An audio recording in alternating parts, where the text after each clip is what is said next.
Everything we know, from people and ants to stars and galaxies to quarks and atoms, the entire universe, might just be a simulation running inside a supercomputer inside an even bigger universe. Ancient philosophers said that the universe is a dream that we're waiting to wake up from. In this dream world of the imagination, anything is possible. All cultural items, from the dreams of our rodent-like ancestors, to books, to television shows, are merely permutations of the reality we think we live in. Today's age of computers and video games places simulations at the center of our cultural consciousness. A select group of us perform simulations for fun and profit, and we call them games, role-playing and otherwise. We live to run simulations. Join us on the Simulationist podcast as we explore our culture of simulations.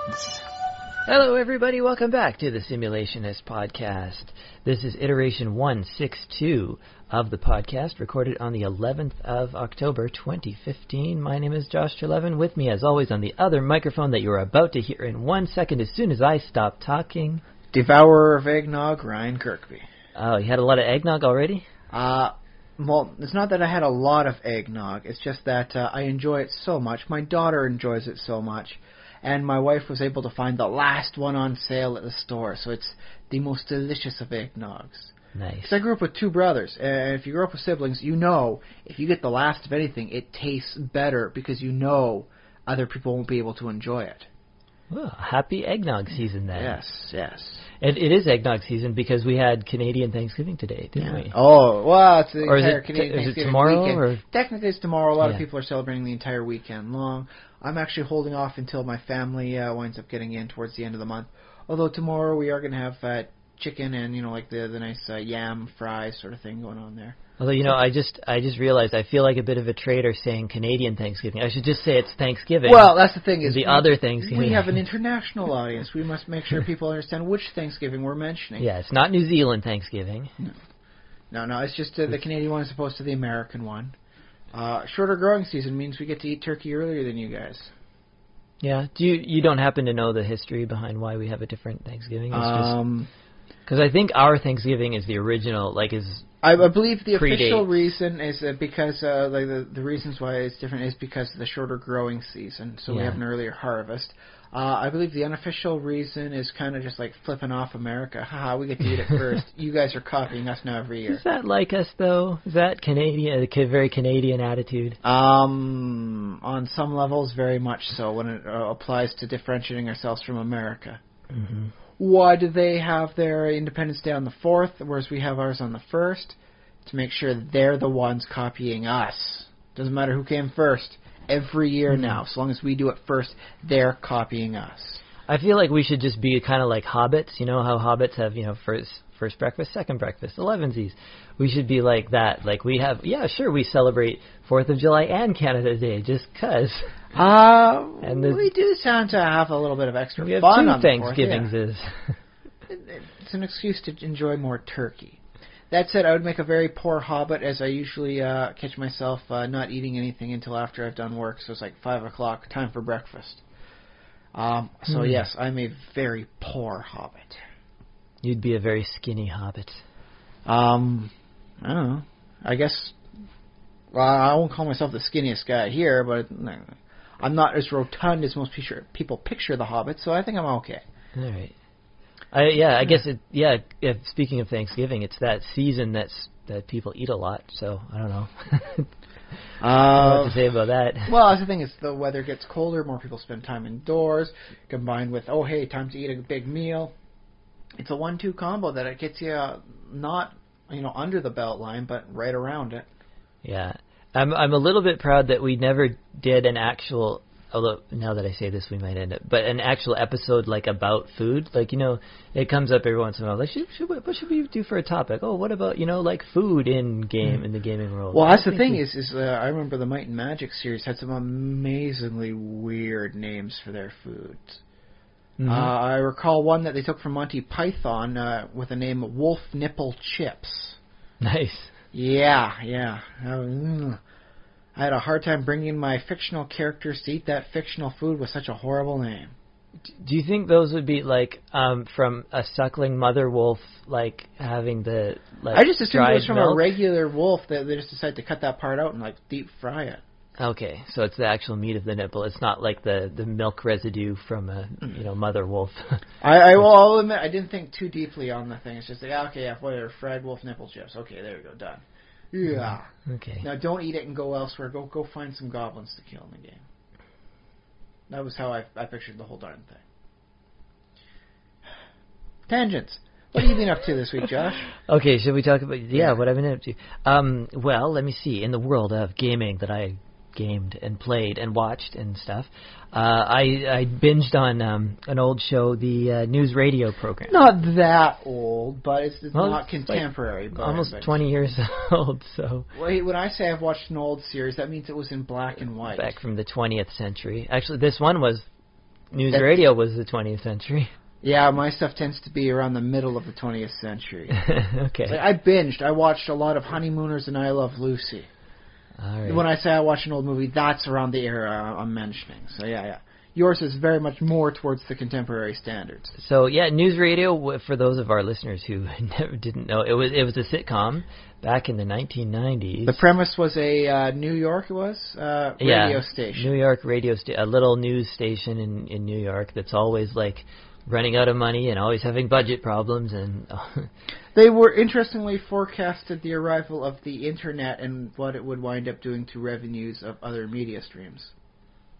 Possibly. Yeah. And how's that? It's prognosticator. So boy, isn't it nice when the prognosticator stuff is always depressing? But yeah, I mean, so what do you think? Like, has it aged well? Is it something that's like, oh my god, this is so 90s, or is it like, I can still get into it without having to think of the time it would happened in? Right. Well, as far as the technology goes, the computer monitors the big old fat belly monitor are like those big monitors. I'm so glad we got rid of those.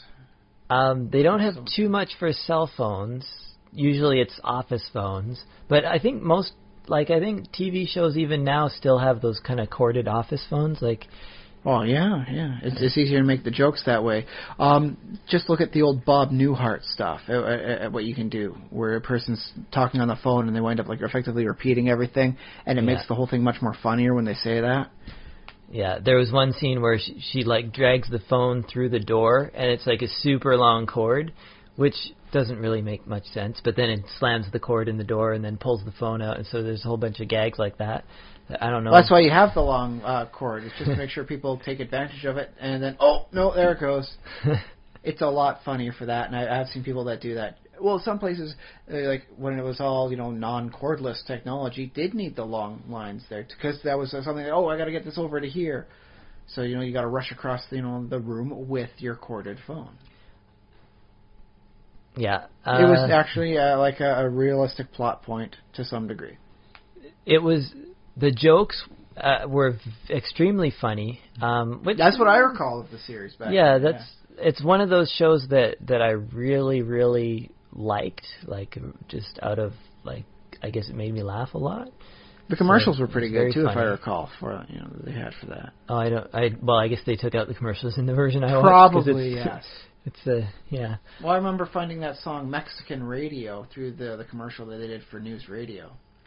It's like, oh, hey, it turns out this is based on another song. I say, so I listen to the song, and hey, my knowledge of music gets one song larger. Yeah, and it is a comedy, so it's something I didn't know my first watch through. I sort of just bought all of the premises, like, oh yeah, that's happening, that's a normal thing. But for some reason now, when I'm watching it, there are some things that are not very realistic. I guess that's normal for comedy. You just have weird setups that, a person wouldn't act like that. Like, a pretty girl came in the office, because what's her name needed an assistant. So the assistant that she hired was very pretty, and then the interaction between the assistant and Dave Foley's character, the manager, they just sort of sat and stared at each other and sort of just ignored all the other characters. And that was their way of I guess it was an exaggerated, because this happens in real life. I mean, people like get infatuated or interested in another person. I remember one person I was serving at work that if I wasn't directly talking to him, his head was turned directly to my coworker. Wherever she was and whatever she was doing, his head would snap right around whenever I wasn't constantly bringing his attention back to, like, no, I'm over here, guy. And it's like, bam, he'd snap it around wherever she was, and he'd be staring right at her. So you might think it's exaggerated. It might not be as bad as you think for exaggeration. Well, okay, there's that. And so there's staring, but then also there was this thing where they get really close proximity to each other. And I guess that happens on, in plays and stuff too, because you need it like that. You have that in plays and in sitcoms, for that matter. You have characters get very close to each other and stand uncomfortably close, and that gives the audience a little bit of a, what do you call it? They're okay with being in each other's comfort zone. There is an attraction. Yeah, but it makes the audience uncomfortable on one level. It is a little weird to see sometimes. Like, dude, these guys are really close. Because I guess you kind of know these characters, and you kind of like, oh yeah, I know that guy. He's the manager who he's usually got like he's standing up straight, and he doesn't crack jokes, and he's very serious most of the time. He's a straight man. Yeah, and then there's this. Like another character comes into the show, and suddenly he's doing weird, inappropriate things, like they're basically almost kissing in the middle of the office, like they're that close. And then I guess what makes it awkward too is that there's this third character, which is his on again, off again girlfriend. Now I can't remember her name. Lisa. The character's name is Lisa. I can't remember the actress's name. And then she's sort of standing there too. So it's awkward, and I guess that's what it's intended to be. But it's like I don't really believe that interaction. Keep in mind though that some of the premises that are the least believable also wind up being some of the funniest. Yeah. Refer back to it'd be an early series for the 80s. It'd be Candice Bergen as what's her face, the news reporter there. Murphy Brown? Murphy Brown, thank you, yes. Murphy Brown was unable to keep an assistant / secretary for more than a week / one episode. And so they'd have effectively a revolving door of comedic characters, celebrities coming in to be the next assistant sort of thing. That would never wind up working out. Is that premise really realistic? No. After a certain point in time, it'd be like, no, we can't find anybody for you. You get nobody. She's burned through too many people. She's burnt that bridge. Whereas this one allowed for, like, oh, hey, look, here comes in a guest star this week. It's this person here. It's celebrity this person here. Or it's just like, this is a person with a really wacky personality to break up the more serious aspects of this episode. Not really realistic. Wound up being one of the biggest reoccurring gags for her. Yeah, I guess that, yeah. I mean, it is a comedy, so it doesn't have to be realistic. It has to give a reason, but it doesn't have to be the strongest reason. That's true. And another thing that happened is, Jimmy James, the owner, Yes, Jimmy James would be the guy who did the voice for Bill Dauterive. Well, the actor, I don't know his name. The actor, that's the thing I have a hard time remembering. Look it up later. Office Space, he was the stapler guy. Yeah, he's that guy. So he's a good comedic actor. But good variety in his range too. I'll give him that. Yeah. That character was just as rich as they needed him to be. Like, it's just, if he's the guy who has money. Like, no matter what the plot asked for, it's like if they needed somebody with money, like, he had it.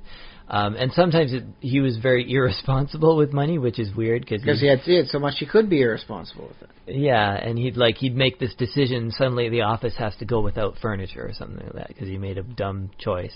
But then the next week, like, he just showers money on, or buys somebody a really expensive gift. Well, that's, he showers the money on them there. One of his other businesses has to go without furniture that week. I suppose, yeah, probably. I do recall one episode where everyone was going into, like, their mind ideas and sequences, and Jimmy James was asking Dave, what the stock, not the TSX, but I guess the Dow Jones ended at for the day. And they said, it went down 900 points. And then he's like, oh, okay. And he just kind of just tosses himself out the window. And then he's like, oh, it was just a dream. It's like, how far did it go down? He's like, oh, it went down 800 points today, sir.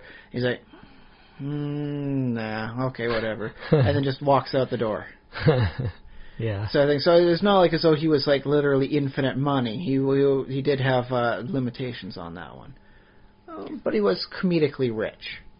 Yeah, is the best way to describe his pocketbook status.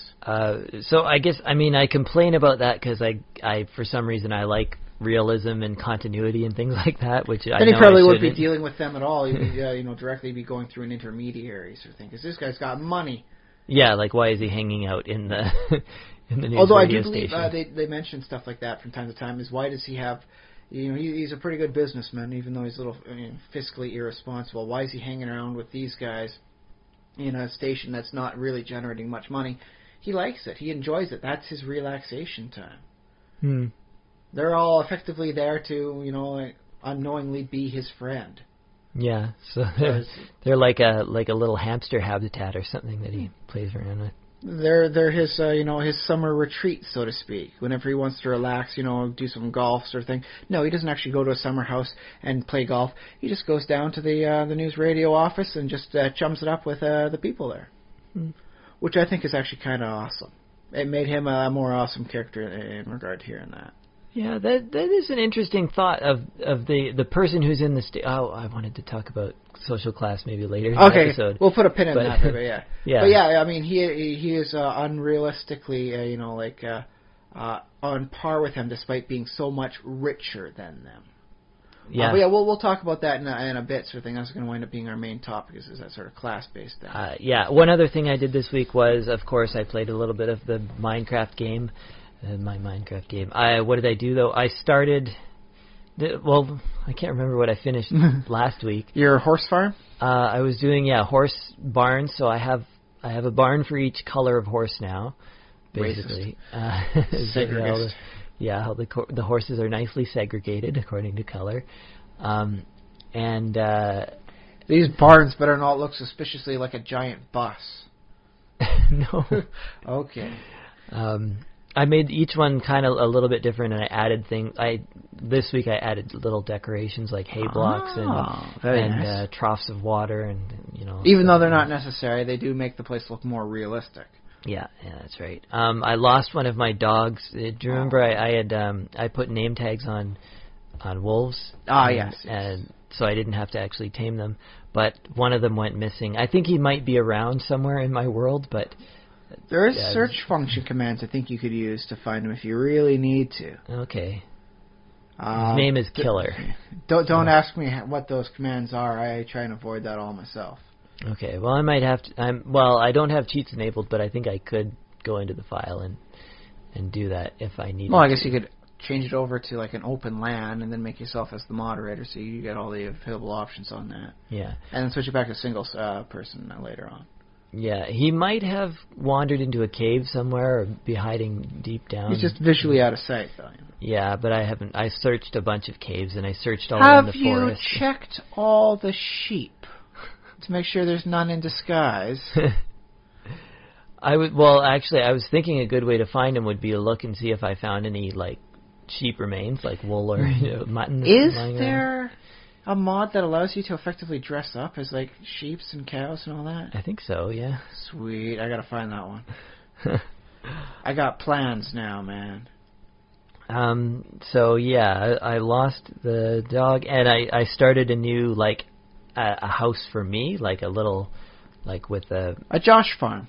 Yeah, something that's, like, sort of nice, like, with bookshelves and carpets and, just not completely utilitarian and all that sort of thing. It has aesthetics. Yeah, it's just a nice place to be, and especially like because I noticed like in the rain, in a lot of my other places, it's like I don't really like being it's not like a retreat from the rain when you're hanging out in your storage building with all these chests like lining the wall. It's like this is.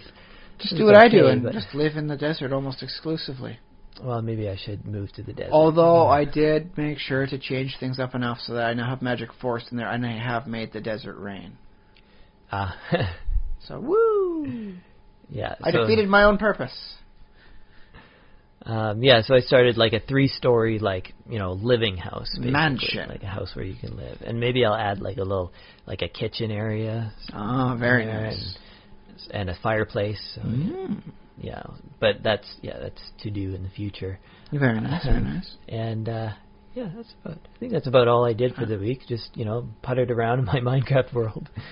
It's not always about creating these vast, epic things. Sometimes it's about the little stuff, making it a home.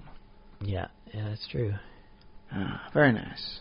What did you get up to this week? I got around to watching Splice. It's a Canadian, I don't want to call it horror, but it's the closest it winds up working through because it's not a thriller and it's really kind of weird. Okay. It's a Canadian-made Is it movie. sci-fi? Definitely sci-fi. Okay.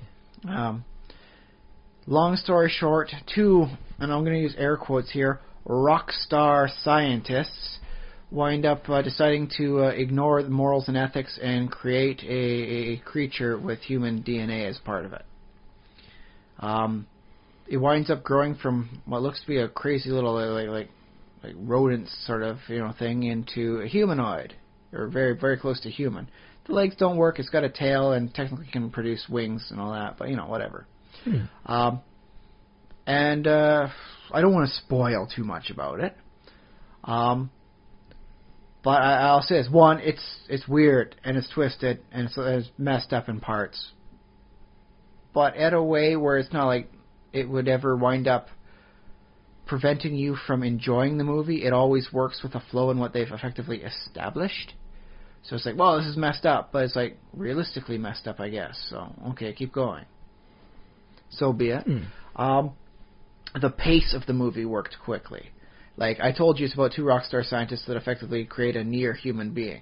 I mean, the tagline was, "She's not human, not quite," sort of thing, because it's like a mostly humanoid, but not quite person. Called Dren, by the way. That's her name. So Character's name is Dren. Yeah. Okay. So it's like they get to the point of like, oh boy, now we're going to wind up creating like human life within about the span of the first 10 minutes of the movie, and the pace continues up like that sort of thing. Dren winds up aging at a very rapid pace, sort of thing, so you don't have to worry about like 3 years go by as she ages from 0 to 3. It's like 27 weeks later, sort of thing. It's like, oh boy, like full-grown human, sort of thing. Now we go into other issues.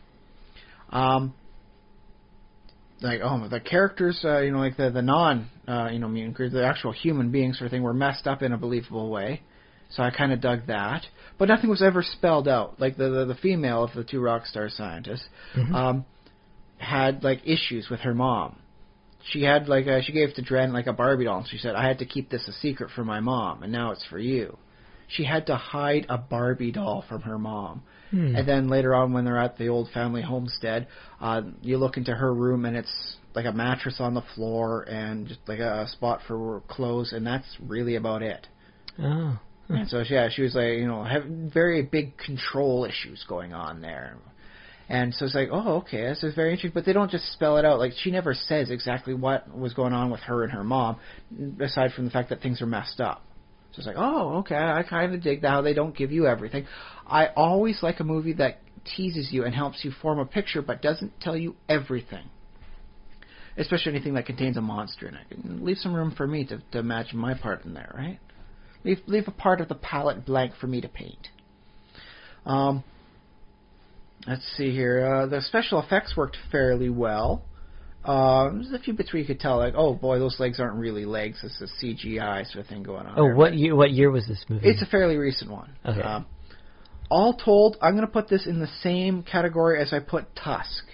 Yeah. It's a good movie. You should, I believe, enjoy watching it.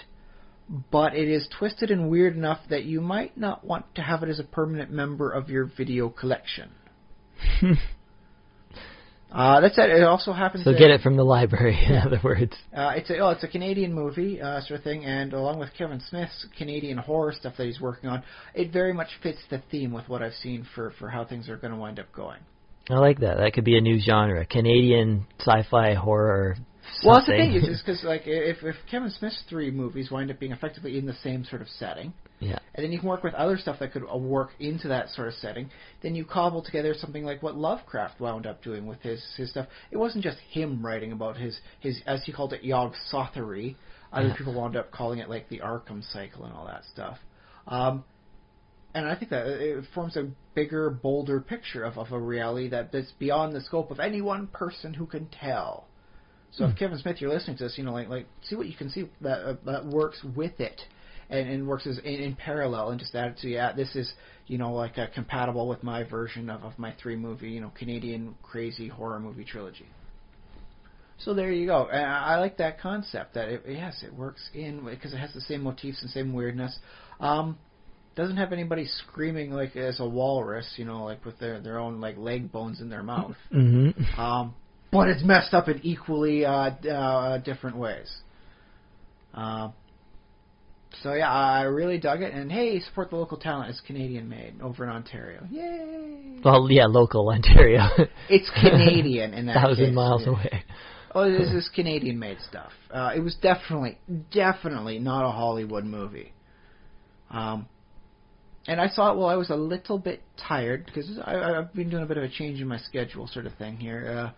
And I was able to remain awake and like enjoy. Sometimes when you watch a movie and you're a little tired, it's like, okay, whatever, just keep telling me the story, keep it going. And I was like, no, I was a little tired, but you know what? I was sitting up, I was watching. Oh God, how's this gonna go? And I was really watching it because the story of two people raising a not quite human, child, effectively. Can speak of like what is this an allegory for? It's like, well, you could say it's like an allegory for raising a special needs child, and then other bits come in where it's like, oh, it's like raising an adopted child, and it's like it's like a broken family sort of thing, and all this sort of issue, and like having to deal with like multi-generational issues, between the like a parent and sibling sort of thing. But it never lasted the entire thing, so you didn't get bored with how this is a metaphor for that.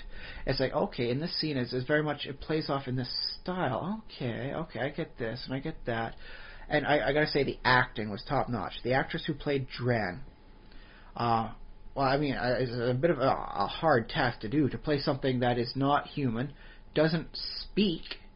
Well, I think maybe there's some trilling that throughout there that kind of helps indicate like the tone of what it goes. So the body language working with the trilling helps try and tell us like what Dren is trying to get across. Okay. But it's never an easy one, and so I think she really rose to the task. She did an amazing performance. Is the character basically an infant though throughout the movie? No, it will be like never even or really mentally looks like a human infant. No, it is established that she matures mentally at a very quick rate. Okay. She's able to get the pattern recognition and get all that stuff up done very well, and pick up words from like this. I saw a lot of similarities between like the Dren character and me raising my daughter. I see. Like Dren comes up with the word tedious. Like she doesn't want to be cooped up here. It's tedious to be here, and so she just forms it with Scrabble letters. And meanwhile, just earlier this week, my daughter winds up using a word. It's like, where did you get that word, Zoe? Like, where did that one come from? It wasn't tedious? No, boy, would that have blown my mind. Man. I was just like, I got to stop the movie, man. I got to go splash some water on my face. This just got too close, too real, too raw, man. I'm trying to think of a shorter word. Was it banal? No, it was just a word she's picked up apparently from her little kids shows and all that sort of thing. Oh, okay. And just a little song she's picked up, like, it's so yummy, in my tummy, and just kind of doing a little dance like that. It's like, where did you learn a song like that? It's just stuff that it's like, you turn your back on her for a moment and come back and like, where did you go? She's composed a song. Yeah, well, that's the thing. It's like, did you compose a song on your own? Or did you? And so I have to pay extra attention for the rest of the week. It's like, okay, yeah, you did get it from one of your shows and all that. But she absorbs it quickly, as does the Dren character. So they really did make it feel like a learning child for those scenes. It's like, yes. As a parent with a child of my own, this one smacks is very true. This one was, all right, if not cool, researched, then done expertly. So, congratulations on that. You get the polite golf clap. Yeah, but so it was like it was accelerated growth and maturity. So like after the span of so many, like 26 weeks, it winds up being, full grown humanoid. Okay. I always wondered though why they do that in movies, because that's interesting. But in you have movie, to keep moving the plot along, and as I said, it was a quick moving plot. So you could have said like 3 years later or 10 years later. You could have said that, because there's a background story going on about what they're doing for their official job. Like Dren is raised completely in secret from the company whose gadgets help make her be. Okay. And all that, so it works out well that way, I suppose. Did I ever tell you, like, I had an idea? No, go for it. Yeah. Completely out of the blue, but maybe not. I had an idea. I wanted to do like a time travel movie, and where the character goes back in time and meets himself. So you film all of the younger scenes, like now, I guess. Yeah. And then you put it in a closet somewhere. You put all that footage away, and then like 10, 20 years later, even you film the future scenes. And then you put the whole movie together? I have something similar myself, but then it occurred to me, it's like, I don't think you could get the budget for that or guarantee it, because, like, let's face it, if you're in, like, the celebrity Hollywood thing and you're a child actor, chances are something's going to happen to you. Good or ill, no one knows, but something winds up happening over the course of time. So it's like, we were going to shoot the rest of the scenes, but it turns out the actor died before he could become old enough. Okay, well, maybe it wouldn't work as a... Here's the thing. What if you were to work it with the two Sheens, Charlie and Martin? Oh, well, I think that's been done. Yeah. I remember like a card commercial, waiting for the card to clear out, sort of thing. And all of a sudden, Charlie Sheen is now Martin Sheen. Ha ha ha. But I think you could do that very well if you could get them both in on the movie, playing like a time traveler, being as both a before and after sort of thing as they go about. Because they are family and they do look a lot alike, you could really make it work. Yeah, you can make it work with brothers. I suppose you could make it work with the Afflecks too, if you want to go with like and then something changed suddenly, so it's like it's you, but not the same you due to like you bumped your dad on the shoulder, and instead of being conceived on this week, you wasn't able to make the date because things happened late, and so you were conceived 1 week later, and thus it's a different slight pairing of genetics. So this is the you that you now are. And so it's wind up being played by a brother who looks suspiciously like you. It's like, well, that's right. That's why your siblings look a lot like you. So if you were to get two star siblings that look close enough, you could make it work with a time travel that way, explaining things off as slight changes because you've changed the course of your conception. Yeah, I think what they usually do in movies, though, when you meet yourself, is they just use makeup to age. Or find an actor that looks a lot like you, in which case, like, you gotta look like this, but older. Please. If it's something like a child meeting adult meeting their self as a child, then you might have a different actor for that reason. But yeah, depending on what you want to do. The age difference sort of thing. So like, not just the child actor versus adult. You go with middle-aged actor versus the venerable 70-year-old sort of thing. You can get away with a little bit more on that. And that way you get to have a bit of a lower budget, too. Which, let's face it, time travel movies ain't the cheapest. Special effects alone are going to bump the cost up. Well, you can't just walk into a closet and say you came out 10 years later. Time travel movies are a little cheaper than things like space movies, because a time travel movie could, like, say, oh, well, this police box is how you travel through time. You just walk in and then walk out, and it's a different time. That's what I was alluding to with the closet sort of thing. You can only do it once, and Doctor Who's already taken it. So, yeah. Yeah, well, if you try it yourself, you're just derivative. So you got to do something different. Maybe good interplay of light and shadow to make things work. Otherwise, it's going to wind up being expensive as you go through time.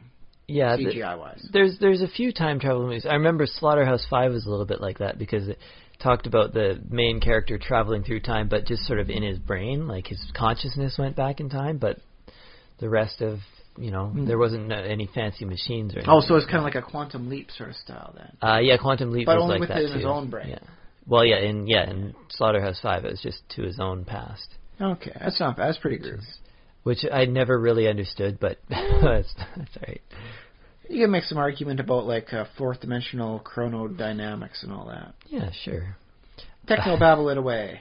Sorry, went on a tangent there. No, that's not a bad tangent. I liked it. But yes, I liked it. It was a good movie, but I won't lie. It was weird, and it was different, and it might not be for everyone. Okay. I won't give away spoilers or anything like that, or how it ends and all that, but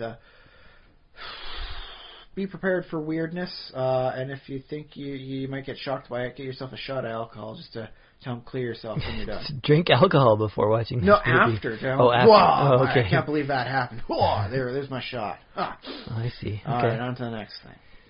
Other than that, I did a whole bunch of stuff in Minecraft and then nothing at all for the rest of the week. I hunted down as many pages as I could, and I finally got down to just needing one page.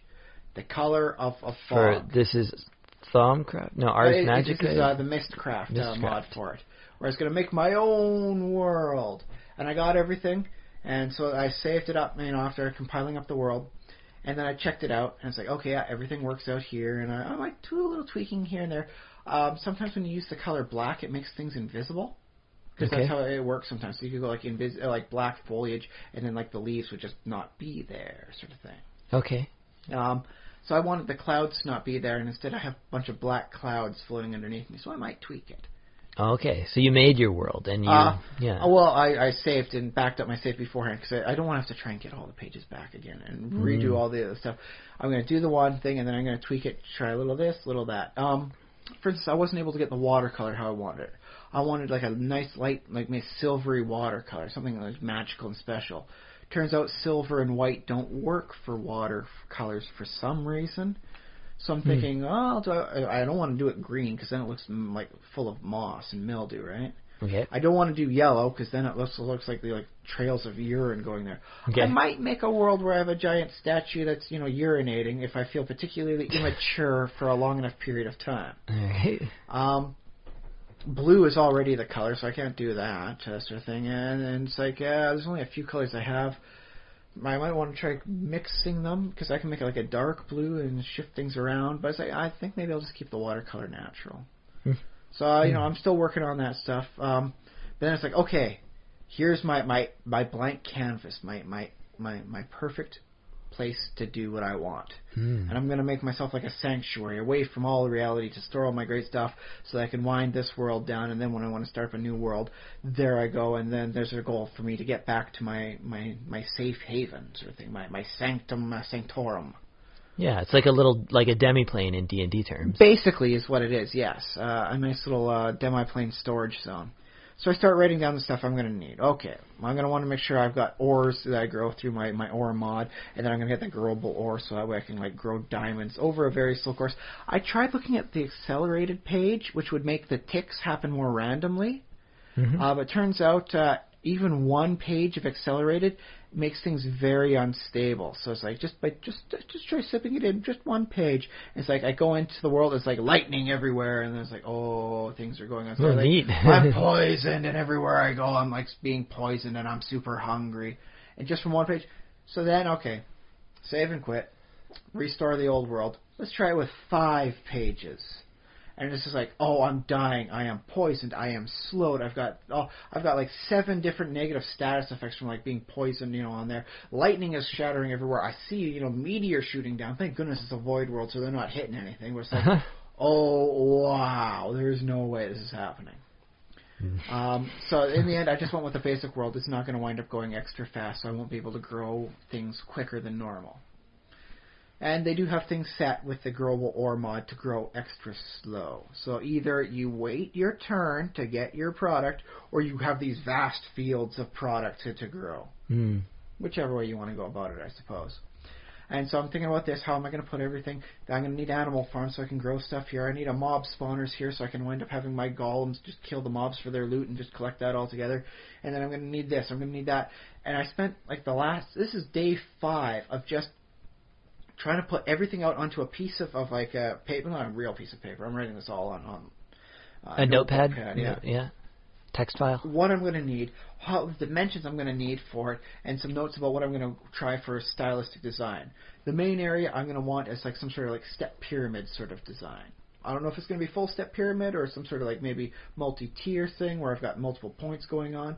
I'm still working that stuff out, and I'm going to need to know how much space I'm going to need to make it. Does it work? Oh, no, I'm going to need so much extra room here, so can't make it work that way. And then it's like, oh my goodness, like I thought for a second it was going to wind up being like trying to solve a jigsaw puzzle, but then once I'm looking at all the pieces, how the size of everything, it's like, no, this is like cutting out jigsaw puzzle pieces and then trying to find out what the puzzle is as I try and put everything together. It's just like, my goodness, because I want to get this right. I want to get it beautiful. I want to be, when I get back here, it'll be, oh, I have arrived. Yeah. And it's going to be something floating in the void, so I had to spend time just thinking, like, what is the underside of everything going to look like? I'm not just going to have there's the floor, and that's the bottom of it. Like, and what am I going to put the mods you have let you have flying things. I have 3 different ways to fly in the game. 2 of which are building viable. But right now I'm just working with the Thermcraft thermostatic harness. Okay. Did you see the new Minecraft? There's a new version going to come out with that has wings in it. Did you see that? I had looked at that, but I can't wait for that stuff. Yeah. This is the longest update between, longest period between updates they've ever had, and I'm not going to have to wait, long. I got 2 different ways of flying and building. Yeah, they haven't put out an official update in this year, have they? It's been almost a complete year now. Yeah, really? It's a very long time indeed. But yeah, I'm gonna have to wind up creating new worlds just to create the stuff I want to harvest to build this world, my void world. It's kind of neat. It reminds me a little bit of again, speaking of D&D, like Sigil, the city that's sort of in the middle of everything. And I wish I could create random and haphazard portals. I don't know. Maybe if I can talk to the MCOP wizard guy who's making it, I could see if I can't put that bug in his ear.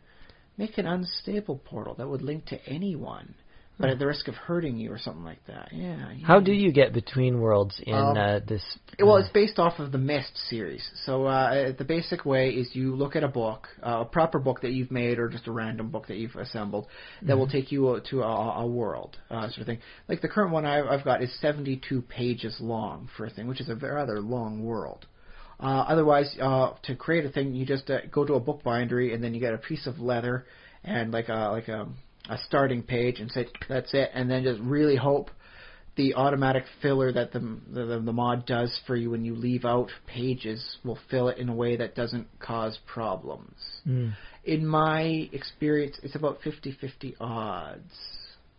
And that includes the 50% good odds where it's like, oh no, I've got like a negative status ailment, but it's not actively hurting me, so I guess it's good enough.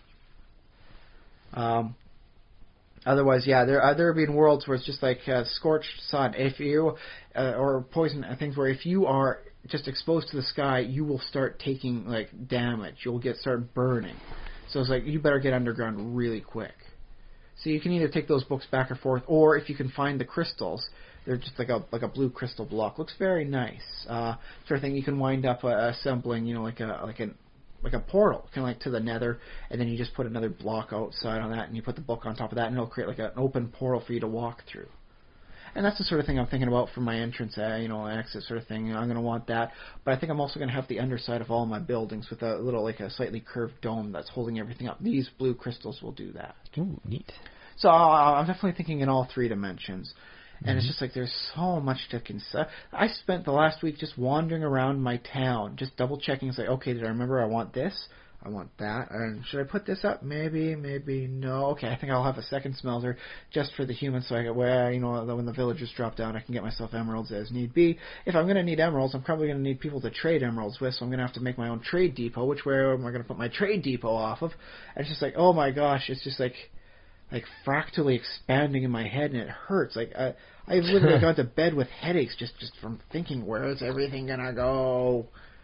Because I want to get this. I like that. Right. Playing Minecraft enough to get headaches. Well, I mean, I want things to look good. There's mods I'm gonna have to download just to make things look good, like the chisel mod, just so I can get different sort of like sandstone works going on here. It's gonna look wonderful when I'm done. / if I ever get done. Because it's like, oh, I'm going to be here forever. But oh well, so be it. I know what I got myself into. I am a big planner on this, and I will get through it eventually. Like you caught me as you came on in here today. I was double checking everything and making notes as to where I should put it. Right now I've got it condensed down to rough clusters of how things go. But it might wind up being something weird like this big tower I can't actually access anymore is where I grow my crops. And the crops just get teleported out to my main storage depot. And then around that I've got concentric rings whereby the trees grow that get harvested all the time. Oh, yeah? Okay. So, I don't know if that's what my end plan is, but that's currently one of my schematics for how it's going to wind up working. So it's like, oof. This is going to like... I do have some plans. Like I do want to make sure there's walkways to get from area to area. I don't want them to be all jumbled up together as like one massive citadel. I want them to be like, here's where I grow stuff, and here's where I keep everything. Here's where I have my little museum of all my wonderful stuff, and here's a parkland just for wandering out and doing nothing. And the area between that is going to be used the Ars Magica blocks, where it's like almost invisible. Not the completely invisible sort of blocks like what you get from some mods where you look down, it's like, oh god, I'm falling, and you can never tell when the blocks end. But it's going to be like, oh, you're walking on like the clouds themselves. Okay. So I'm definitely thinking about all the aesthetics on it. Yeah. This will be the greatest thing I've ever created in Minecraft. Wow. I hope. I really, really hope. Well, sounds great. Is that cover what you? That's basically covered the big pieces of that. A few minor things, playing a game here, playing a game there. Not too much because I got to get back to doing my numbers and my crunching and all that sort of stuff. Yeah. Other than that, I have had less time to pursue my fiction as I've changed up my work schedule so that my wife can pick up my daughter at the end of the day, and that way I don't have to worry about leaving work right on time and just abandon my co-workers sort of thing. Right, okay. If they need me for an extra 10, 15 minutes to 45 minutes, I can be there. And it's on the boss's dime, and he's going to be okay with that, so hey, there we go. A little extra scratch for the Christmas season, right? Oh, yeah, absolutely. That's nice. I don't think we got to NaNoWriMo, though. No, that's one of the things I really want to wrap up for in time for with my Minecraft. I don't want to have to be divided on two fronts. I'm building a world in Minecraft, and I'm trying to write something for NaNoWriMo, because I think I've got A-game material for a plot. I can make this work. But I do not want to be divided between that and Minecraft. And I do not want to drop Minecraft for a full month and then come back and go, what was I doing again? Oh, man. So National Novel Writing Month, in case people don't know what it is. NaNoWriMo for the short. You write a 50,000, like you as in anybody can sign up and do it. You don't even have to technically sign up. It's just a thing that... The sign-up thing does help you to force you in, peer pressure you into making sure you're doing it right. Just a little bit. You put your name there, buddy. You better come back 5,000 words a day. Yeah, so you can, there's a website, nanowrimo.org, I think. I think it's just org. Look up National Novel Writing Month. I'll NaNoWriMo. I'll put a link in the show notes for this episode, so you'll see it. It's a little thing where you write a whole novel in 1 month. It's 50,000 words is a shortish novel. It's not the longest novel ever, but it doesn't need to be a huge, 500, 800 page novel sort of thing. Not every novel needs to be that big. Yeah, I don't know. Yeah, is it like 100 page, 50,000 words? Is that about 100? I guess it depends on the size of your font. I guess so says the old university student in the back of my head. Well, what size font are you using on this? Divide by 300, maybe. I don't know. I think it's 300 words a page. It's just not like one of the 800-page epics that some people put out. It's just not that big. Right, because obviously you would need another month if you were going to write that many more words. Well, unless you got that good an idea, in which case you want to blow the novel writing tally out of the water. Go for it. That said, it's not a competition. Just because you wrote more words than the next person, you got that far over, doesn't mean you won any more than they did. Well, I mean, it's a challenge of yourself, is what it really is. I think they say that you win, in quotes, if you complete your novel. It's like, it's not about making it the best or writing the most words. It's that said, completing. You don't lose if you don't get it all done. So long as you did something out there, it's not, as we learned from the 22 rules from the Pixar thing, it's never lost. Oh, yeah. It's never wasted. Yeah, so it's not like you really lose. You just didn't, meet the objective. Congratulations, you're not the deadline sort of person. Yeah, that's true. And some of our favorite writers of all time are not deadline type people, but they get away with it. Like, who's it, Douglas Adams' line? I love the sound of deadlines. I love deadlines. They make the most entertaining whooshing sound as they fly on by. I think that's a Douglas Adams quote. Yeah. George Martin, we're all looking at you with your book writing speed. Yeah. Glacial, I believe, is the speed setting you're at, but that's okay because you write beautifully. Lethally, but beautifully. Alan Moore sometimes has had a hard time with that.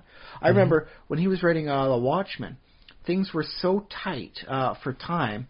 He was writing the page and then sending either, I think it was his wife or his daughter, with the script for what he had, in a taxi over to the the guy who was drawing it, and then the guy would wind up, coming back, sending up the 9-panel page back. Is this what you wanted, sort of thing? And because this was like back in the day before you could just Skype it, right?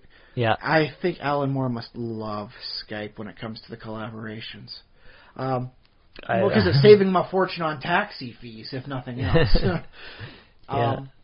But yeah, I mean, the deadline for him was so tight, and he's like, okay, I got the inspiration, I'm writing enough Fury, send that off quickly, I got to write more, sort of thing, and come on back, okay, let's write page, and he's working on the whole thing like that.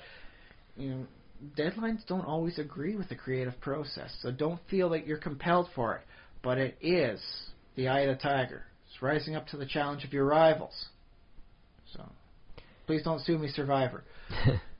And now I have a bunch of projects sort of backed up that I need to write. Most of them are not novels, though.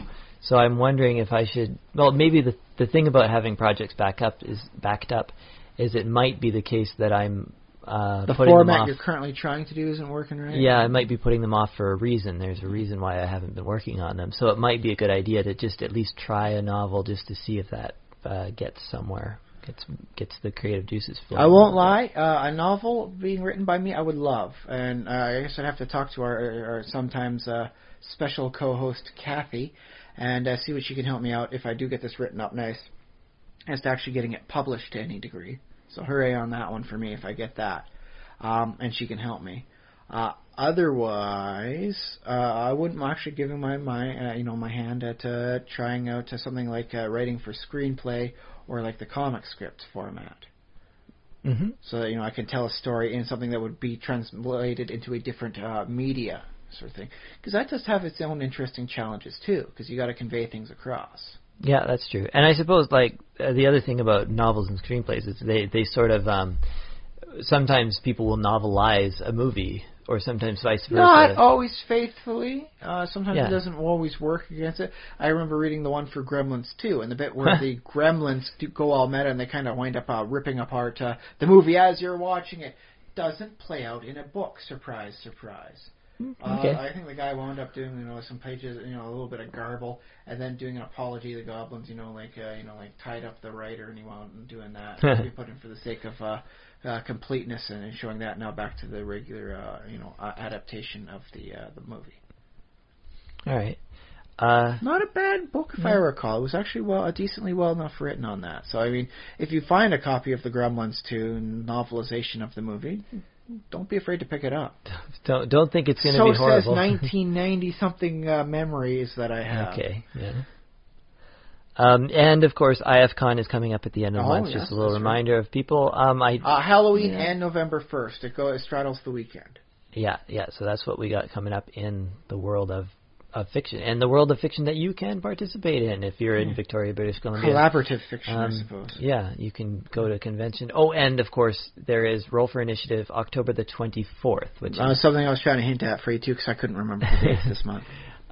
That is, I guess that's 2 weeks from us recording this, so it's coming up. The weekend before the IFCon. They made sure to keep things separate so you don't have to compete. That's right. And so Roll for Initiative is just to basically we get together and play D&D with a lot of... Well, it hasn't been that big of an event so far, but we're hoping to grow it. So if you are in Victoria... It is a stable size though, right? It seems to be, It seems to be the same people a lot. Very nice, very nice. Sometimes a few extra people, sometimes not.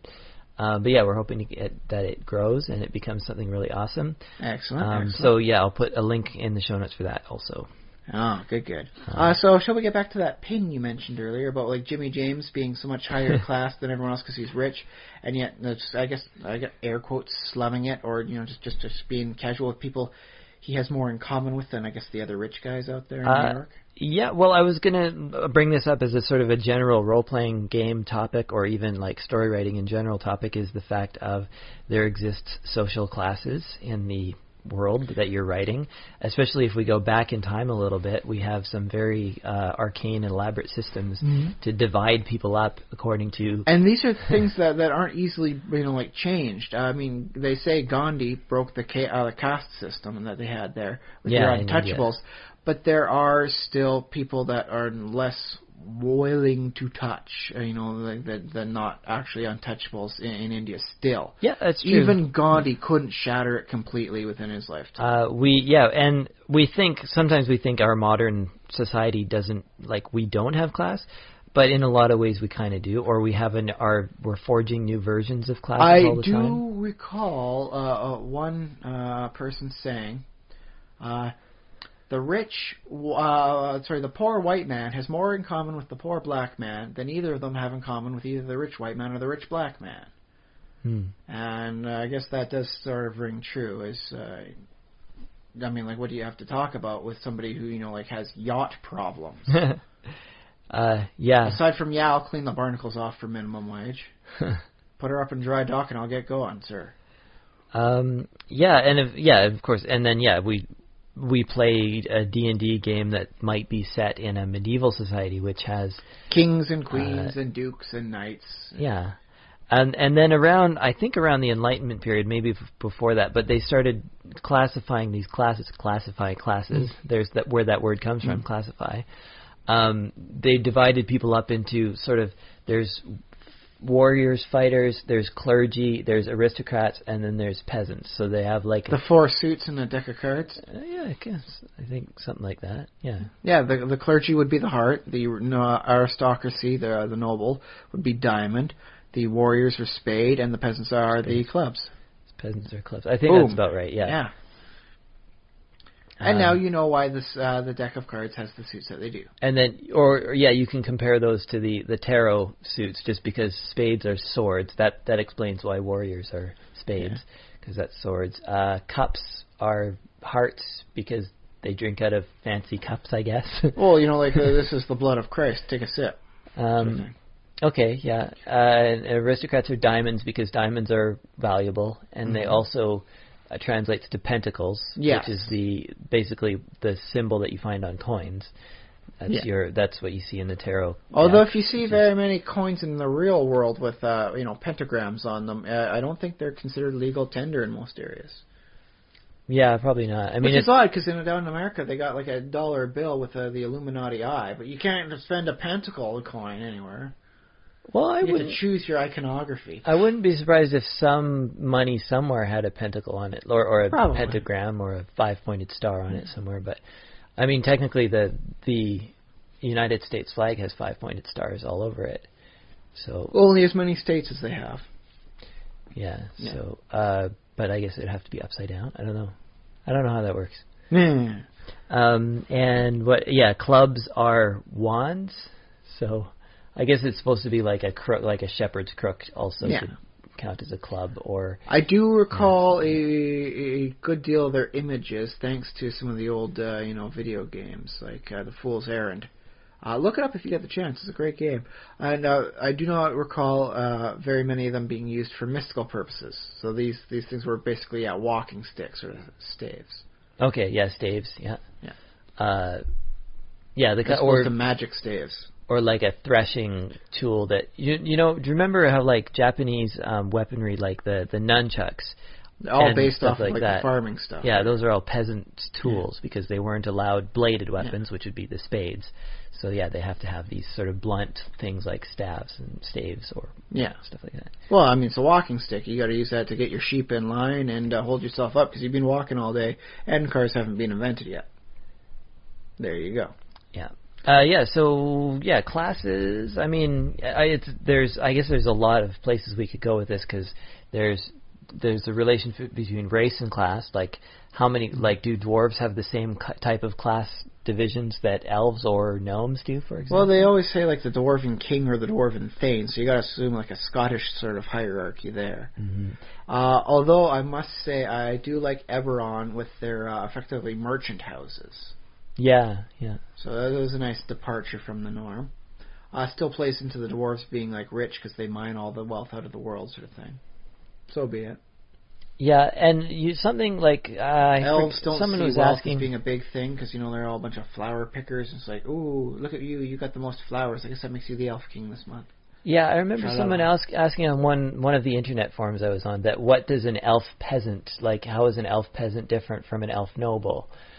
Do you think elves have less focus on class, or do you think they just they're so comfortable with it that they don't even notice it? Or well, I'll say it's from my perspective, from what I remember seeing and all the stuff, so canonically for stuff like D&D, it's one part that they are much more communal oriented, so you don't have a peasant in that sense of like a lowly serf. Mm-hmm. And one part, like elves are just so good they don't have lower classes. So all elves are high class. I guess that makes sense. Well, it's like they just define the drow as like a race of princes and princesses. At least I think the Fighting Fantasy series defined that almost word for word that way. They, if you're going to have a lower class, especially amongst the evil ones, it's not going to be a drow. Right. It's Yeah. going to be, not a dark elf. It's going to wind up being a goblin or an enslaved creature. Yeah. The city of Menzoberranzan is a drow city, but the majority of the population is other enslaved races. Non-drow. Yeah. Yeah. It's just the drow are just the leaders and the ruling class. So yeah, class is a little bit aligned with race, and this I think we see this in history. It does show itself a lot in fantasy that way, but yeah, there's historical precedents. Because sometimes like a conquering force will come in, and there'll be basically a small group of elite. Like Mongols. I'm thinking of Vikings, Mongols too works. Or not for very long. I mean, you give them a couple of generations to interbreed, and then there's like, what difference? Yeah, or the Arabs, or even the Greeks, Alexander the Great and his Greek generals, they would move in, and the ruling elites were Greeks, and they were ruling over Persians or whatever. And then they basically taught them Greek, and they built Greek architecture, but the people were... I do like that the Romans picked up on that, too. It's like, if you're going to be in Rome, you're going to live like the Romans. So I conquer you, and then there's like, first thing we're going to do, after we've conquered you, is build you an aqueduct. You're all having baths. You will live like the Romans, because you're Roman now. Suffer and enjoy our baths. Did they build aqueducts for all the people? Carthage, or there's a huge thing. Look up the amount of water they had to move through a mountain to get to Carthage and all that. It's like, if you're going to be Roman, you're going to live like the Romans do, and that means taking baths. You're going to do it communally, and we're going to build a wonderful thing here, and there's going to be water for everyone, and you're going to like it. You conquered subject, you. And it's funny, too, because in the city of Rome itself, they had sort of a class, like I think it was called the patricians, and there was another class. But it was like originally it was sort of a racial division, because one group of Latins or Etruscans from elsewhere on the peninsula came in, and they like sort of took over and became the overclass, and then over time they gradually both say mixed. That slave girl looks pretty hot. Next thing you know, you're not full-blooded Etruscan anymore. Yeah, and then it sort of mixes, and then the dynamic changes from a racial one to a class one, and then people sort of forget about the racial difference and just think of it in terms of class difference. Probably for the best. I don't like racial divisions in that case, so class division is something that can be broken. You can rise to become a rich person, but Josh, I'm afraid you will never become a black person. Yeah, that's probably true. At least not without some radical changes to biotechnology going on. So, and that's why I'm much more of a fan of there being classes as opposed to, them being like a racial divides. Okay, yeah. So, I guess that marks like a weird thing there.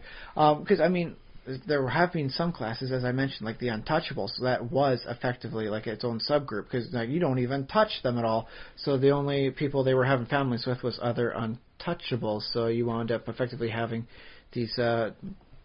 like almost differentiating points of like a subpopulation going on.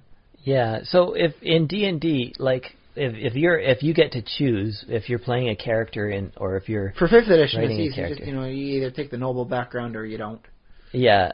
So is it like, wouldn't you always take, if you had a choice, wouldn't you always choose noble? Because basically it's always an advantage. Not necessarily always an advantage, sort of thing. I would say the majority. Well, in a game you can tweak it and fudge it. The DM might say, "Oh, here's a time where it's useful to be a peasant." But I think in the majority of cases, figure this one out.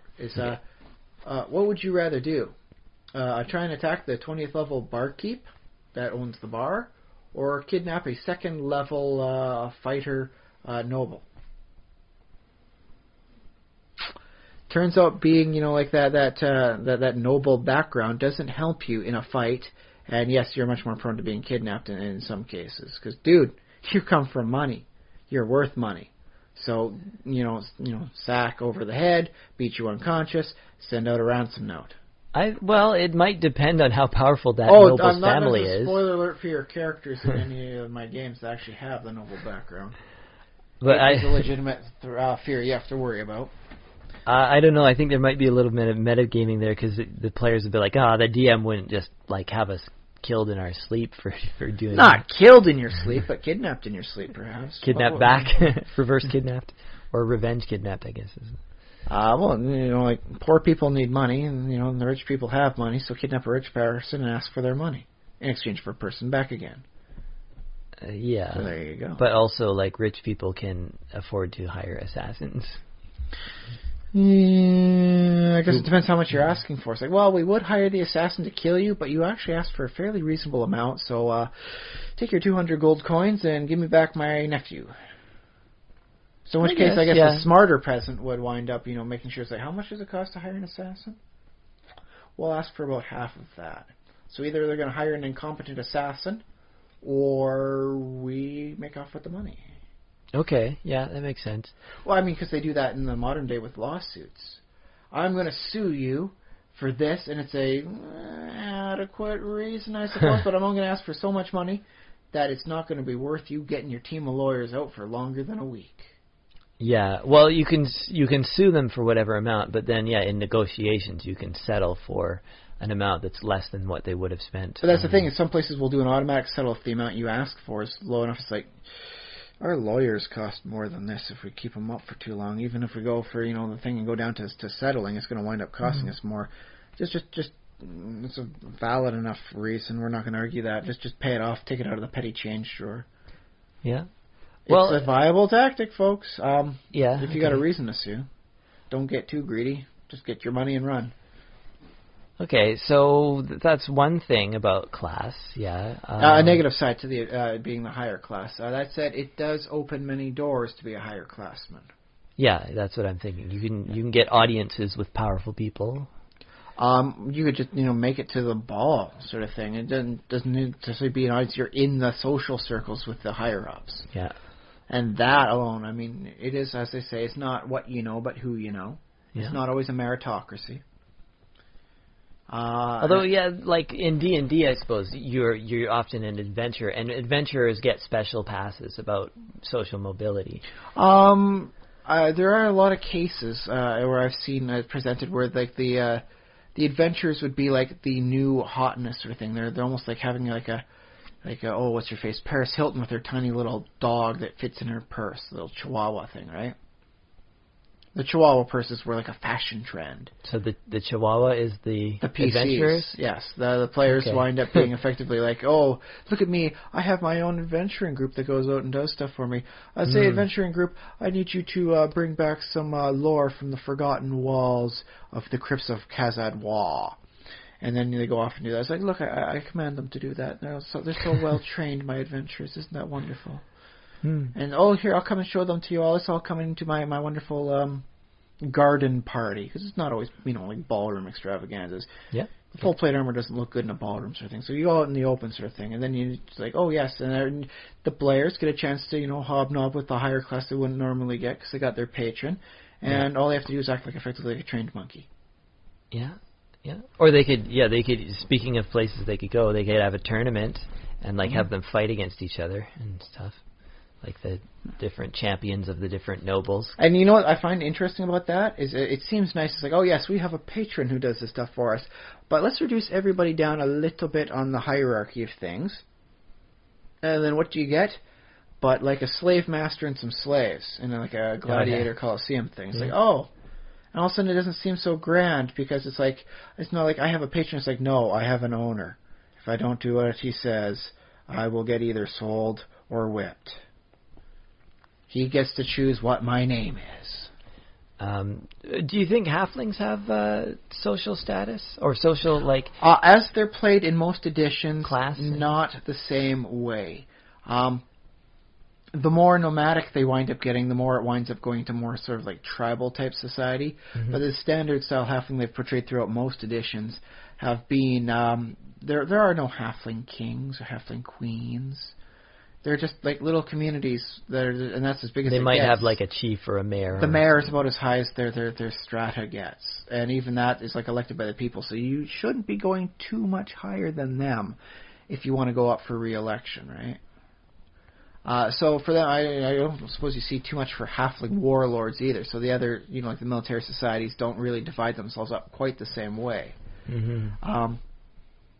You can see that in the other realms, the other nations that have their own realms. I think that might be a nice way to the point off. It's like, is this race I'm creating for a homebrew race like self-sufficient? Do they have their own nations, or do they just blend in with we'll say a group of cat people that goes in with elven society? You know, like they got their cat enclaves in the greater elven lands. In which case, yeah, they wouldn't have much for a stratified society. So you can use that as a nice way to extrapolate for your own custom races as to how they're likely able to go. Okay, I have another thing to bring up. Within the world, and sometimes we talk about class because class is a name for whether there's 11 basic classes in D&D 3.5, or there's wizard, barbarian, rogue, ranger, sorcerer. These are classes, character classes.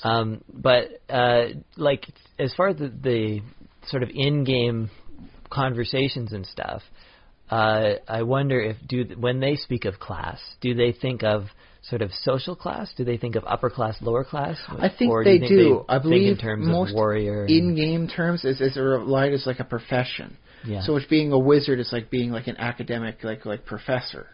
Okay. Sort of thing. Which doesn't mean you can't be like an Indiana Jones, in which case instead of taking like the academic stuff, you're just a wizard with a background for like rogue in 5th edition, or for like a thief or something like that. Okay. So, or in that way, you can do that. That's one of the things I do love about 5th edition. It's like, yeah, you can be the Indiana Jones guy and be the wizard rogue sort of thing going on. When D&D first was rogue invented, is in not the class, but rogue is in like I go to dangerous places and take things. Yeah, a very early version of the D&D classes was almost like those sort of tarot suits. Was like there was the wizards, the magical class, the clerical class, the clergy, the warriors, and I still think they did a bad disservice by separating the divine and the arcane magics from each other. Okay. That said, it is rather distinctive for them as opposed to other things and other stories where it's like nobody really makes a difference whether your healing magic comes from a god or from your crazy powers you got from abandoned relics from the millennia past. It's like no, it does the same thing, whatever. And I guess your thief or your rogue would sort of default to your peasant class, or your commoner. Medium level, right? Or lower. Yeah. Or like Robin Hood was supposed to be like a nobleman who winds up. Well, no, I don't have any nobility status, so he's a former noble, but he's down to moderate. I like the thought. Yeah, the thief or the rogue could also be like an untouchable kind of character too, or an underclass kind of person, is where they don't have social standing, so they don't get trained necessarily formally in fighting, but they sort of they can sneak around and backstab. So I think that's where the rogue comes from. I also like the concept for the ninja that way. Ninjas didn't normally dress up in completely black things. What they dressed up was like peasants. Yeah. Because to the aristocracy of the day, invisible. It's what I don't see anyone of any importance. You're looking at like 12 peasants. It's like they are nothing to me. It's like dressing up as a horse in a field of horses. Yeah, effectively is what they were doing. That said, it doesn't necessarily work too well in the play, sort of thing. So when they're doing their stage, and all that, they just dress up in black against the black background to show that they cannot be seen by the other people. Ooh. In the kabuki theater. Yes. Yeah. So I mean, I think that's a very good point that I definitely want to bring up. Was the sense that there are some places where the lower status is nothing compared to the higher ones. Yeah, because you can kind of disappear, or there's the rights of the nobles is such that you can kill the person if you want. It's like they're yours to have. Everyone's effectively a slave in some greater context. Or it's like, if you kill a peasant, you have to pay 5 silver to the mayor or the depending on their profession and how good the health they were at the time. Yeah. So I was a sickly peasant, so it was only 4. How about this though? Because, and let's face it, in feudal society, most people technically were, of some degree, a slave. Yeah, everyone, the hierarchy of feudalism, yeah. So what about that in something like a D&D game? Would you be okay with playing a game whereby you were either outside of the whole, class system altogether because you were not a slave or a slave, like a noble slave owner?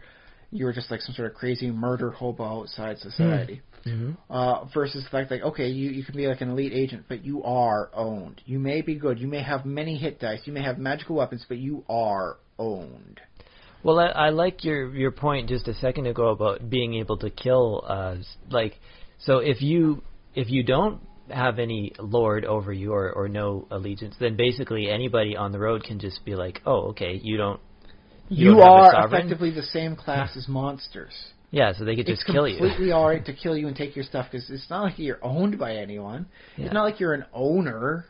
It's like you're just some sort of crazy not part of our society, you freak thing. Which is very weird to us in our modern society because we're like, no, you can't kill anybody because that's against the rules of everywhere. But there's some justifiable homicide things, but that is very rare sort of thing. You know, like if he's shooting you first, you're allowed to shoot him sort of thing. Yeah. But yeah, that's hopefully something that many people will never even have to consider throughout their lifetime. Yeah, killing's wrong no matter who it is. A person's a person no matter how small sort of thing. Horton here's a who, right? Mm-hmm. Yeah. But would you be okay with playing a campaign where things are so different? Like, is effectively like everyone has a price. If you're not, part of this higher up nobility that owns people, sort of thing, and you don't even have the right to own it. People are just bought and sold. I think that would be a fun campaign to be in. I think it would be interesting to see whether players can buck the system a little bit, or whether they can maneuver around within it. Because if you're given an order, are you allowed to defy?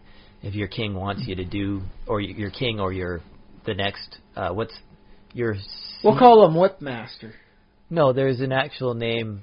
There's Emperor above the vassal king? Is below, and your senior, I guess Lord is a generic term for it. No, there's a very specific word. Your patron, I guess. That's not it. Oh, well. Okay. That's the thing is there's been so many terms over the years and all that, and they use them for different purposes. No, but there's a specific feudal term that I'm not. But if you can't remember the feudal term, it's futile. Your liege, maybe? Liege. I think it might be your liege. The person above you, anyways. Yeah. Whether that's a king or a duke or just another knight or whatever. Can you defy their orders? Of course you can defy their orders. That's why they have dungeons. Yeah, that's where you go when you defy the order. Dungeon. Yeah. What if the campaign was a little different in that case? You could be outside the system and all that. You're not owned or owner. But it doesn't matter how much gold you wind up killing from these, stealing from the corpses of these monsters, because it is such a degree of ownership that it's effectively like a commune, just with a focus instead of everyone being together. It's all focused on this one guy's doing good. So the average person never even gets money. They're not buying or selling items and all that for other things. You got to negotiate that out. It's all barter. These coins are useless, aside from their fancy shininess. I mean, that would be fun. I imagine what I picture happening, but it depends on the DM how they organize their world. But my imagination says that maybe there would be an underground market where you could trade. There might be gold coins that go around in an underground market, something like that. But yeah, it's sort of during the daylight, you might have sort of, I guess it's almost a benevolent dictator saying you won't, telling his subjects that you won't deal in money, you'll only deal... Everyone will have their basic needs, Matt, so you will not need money. If somebody needs food, the baker has to give them bread or something like that. Sure, yeah. Hopefully give them bread. I mean, there's some communistic societies whereby, bread was never fully available for everyone. Probably. Well, yes, this happened in sort of modern times when they're trying to industrialize everything and centralize. And if you have rather large, the Soviet Union had these big problems with these massive farms that are trying to feed the entire, a giant continent-sized country, and that didn't work too well sometimes. Yeah. And people starved to death. But that's modern times. I guess in medieval times, if people starved to death, oh well, that village is gone. It's no, I lost resources on that, man. It's like a herd of cattle dying, sort of thing. It's no, I can't get productivity out of that until I get them all replaced. Yeah, it's like your car breaking down, sort of thing. It's no, man, that's really inconveniencing to me. What am I gonna do now? So you don't want them dead, but it's not like you care about them the same way as you care about the loss of someone on your status level. Yeah, that's true. And I wondered, I don't know, on a player's perspective, I don't know how much impact, because it's up to the DM to decide, is this country managing their bread supply responsibly they can or not? If you want to do the Robin Hood thing, you got to find some way to get food to the people. And then tries oh, hey, if you buck the system a little bit, I can make sure you can eat. I think I would really enjoy a game where you're in that sort of centrally planned economy, and you're trying to although I guess I don't want it to be too didactic against necessarily one system or another, because it's more about, to me, it's more about just how you organize it. It's just, are you able to bureaucratize everything enough to the point where everybody gets food?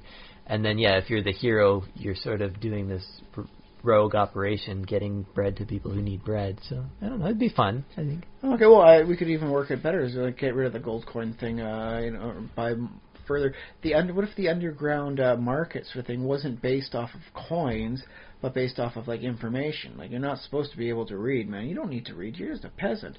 And so in which case, the form of currency would be literature. Because this was apparently like a real thing back during the American slave trade sort of stuff. What they would smuggle and like do the black market dealings for would be for words and writing and all that sort of stuff. That's kind of cool, yeah. Yeah, would that be good? Because that way, given a little time, it's like you copy the work over and all that. That's like generating money. So in which case, instead of like trying to like rob, like they kill the orcs and steal all their gold, it's like we'll kill the orcs and take their literature. Haha, no, we shall write it and disperse it amongst the populace for the underground market. Let the information flow. Yeah, and then somebody invents a printing press, and then... That's like printing money! You're going to devalue the currency. Yeah, it devalues it. But I like it. That would be a fun thing to play. It would very much be a different change of pace. Well, actually, you wouldn't even need orcs and that sort of thing. What you'd wind up doing is instead of like killing out the orcs in the orc case, you'd be like breaking into like a monastery and stealing their books. Oh, orcs! Can we talk about orc class? I was going to bring them into. That was how I was going to tangent over to it, because they are very much a militaristic society in most cases. Do orcs have? Is there such a thing as an orc noble? I guess it depends on your campaign setting, really. In most cases, it's the war boss. Yeah, so there's just one guy sort of in charge. But doesn't he have like lieutenants? Well, it could be a gal too. I mean, or gal. Yeah, they are very good at not differentiating gender on that. If you can, okay. kick the most asses, congratulations, you are like high ass kicker. And if you want, that's your title. Okay, I guess it depends on the setting again. Yeah. But yeah, sure. But there's no sort of. I think there might be warriors, because are orcs all warriors, or how does that work? They're portrayed as like usually being all warriors, and then you wonder like, how are these guys getting stuff to eat? Yeah. And then you either go the route of like that's why they're pillaging all the places, is they're hungry, which I believe is the unofficial D&D route about the thing. Either they subjugate like goblins about the whole thing, or they just like loot the human cities for their food. You could take the fighting fantasy one where they say orcs can eat everything. Like you like capture an orc and you put him in a cage. He will use his saliva to eat through the bars of the cage and escape. Although, if you make the bars thick enough, you can get him to be so full by the time he's done he falls asleep and has a nap somewhere, so you can just trail him and capture him again. So what is... Or you can always go with the route for the Warhammer and Warhammer 40k universe with the orcs, whereby they are like a fungal species that winds up eating their smaller ones, the little snotlings and all that grow up for their own, take-along ecology. Mm. So wherever they go, they generate their own food ambiently, effectively. Ambiently, just with no input. Well, I mean, the orcs kind of I think they may have changed it, but there's a point where either the orcs just kind of popped up out of the ground, sort of thing, fully formed, just because they grew as like a pod thing, and then it's mature, out it goes. Okay. Or it goes from like the snotling to the goblin to the orc sort of thing, and then when you finally get big enough, you get to pick on the smaller things. Orcs pick on the goblins and snotlings. Goblins pick on the snotlings. Snotlings get picked on. The end. It's interesting. War bosses pick on the regular orcs, and the more you pick on other people, the bigger you get. And they didn't even have females there, so it was always like a he sort of thing. So you don't have to worry about he/she on that one either. Okay, yeah. Although there was that Blood Bowl orc with the dress and the pom-poms. Well, I think that was just played for laughs. It was not a serious setting. Interesting. So yeah, I mean, orcs are very much a meritocracy. Although I do believe for D&D, there's a big thing about their clergy being at least on par with a tribal chief. Oh yeah, because you got your eye, they are the eye of Groomish sort of thing. Yeah, so, you kind of got to listen to your racial god on that one, especially an evil racial god. They have very little reason to start fights with each other, and you wasn't listening to the god is one heck of a good reason. So orc on orc fighting. Now, I guess elves and humans kind of somewhat grudgingly respect basically an orc war chief, so they might treat them as sort of almost a noble, depending on what the exploits of that chief are. I don't think they qualify as any positive thing. It'd be like accepting like an enemy warlord into your area. It's tactically unwise. Well, like I'm imagining, like, what if a human army camps out on one hill, an orc army, or a smaller orc army, I'm not sure how big orc armies camps out on They can get pretty hill, big, man. 10,000 or larger. And then before they like go to war, they might be like, okay, well, let's have our meetings in the valleys, and like our set up a nice big tent with food and meat, and have our leaders meet with their leaders, because that happens in movies and stuff. Real stuff happens like that, yeah. And I'm wondering, like, and I guess that's rich for for those interactions with the cultural clash with the orc, just I don't know, sitting on the floor or just eating food left, right, and center as he's spitting food at the elf. Yeah, and then at some point somebody like stabs one of them and like, oh, okay, well now we have to go to war because you've killed one of our main guys, or something. And that's why so many average people dies, because a rich person wound up getting stabbed, and now you got to avenge them. Yeah. It's like throwing good money after bad, man. But the elven one sort of thing is parallel to the humans and all that stuff. The orcs are a meritocracy. The dwarves are usually like Scottish. The gnomons sort of thing, they don't have much. So that's basically the standard fantasy races covered. But that still only all works throughout a vague notion of the Western society for like things and this and that. Mm-hmm. I do kind of appreciate the way goblins apparently will just appropriate. Like if you're a big enough goblin to bully around two like groups of goblins, congratulations, you're like the Goblin King, or whatever title you want for yourself. In which case, the names just all mean the same thing. And I do appreciate that free-flowingness with the goblins. But altogether, it all only works still within like the standard Western sort of society-based thing. Yeah, that feudal European kind of... Feudal, pseudo-feudal sort of thing. It's not always working with how it actually went. Yeah. But then, like, Japan had a feudal system also. Japan had a very much more interesting feudal system, I think, because they're the ones that had the, peasants mean nothing to me, and like this guy I'm hunting is dressed up as a peasant. I can't even see him. I'm so blind to it. Yeah. He was literally a thing. Yeah. So I think ultimately, if you want to make sure that you've got something different when it comes to class, look up a different society, look up a different culture, see how they did things. I know the Vikings effectively just put everybody into three classes. You had your rulers, you had your average people, and then you had your slaves. And that was the only real three tiers they had. Yeah, they saw the world in those. Yeah, okay. And those, I guess, divinely brought down by, like the gods and all that sort of thing. And, you got your three people, slave, regular, noble. The end. Oh, and I guess gods, but, they didn't really do much for interaction with the people. Right. And then, when you encounter like a foreign culture, you would probably... you would not necessarily value them. Like when they encountered natives in North America, they called them Skraelings, and they basically didn't see them as humans. Maybe so. But to be fair to the Vikings, that is a very common trope for encountering other people anywhere throughout human history. Oh, okay. Well, let's be fair to them then. They hated everybody. They were the only people that saw a different group of people as less than human. Yeah. Yeah. Sure. I mean, that's kind of the basis for, justification of the slave trade in Christian nations.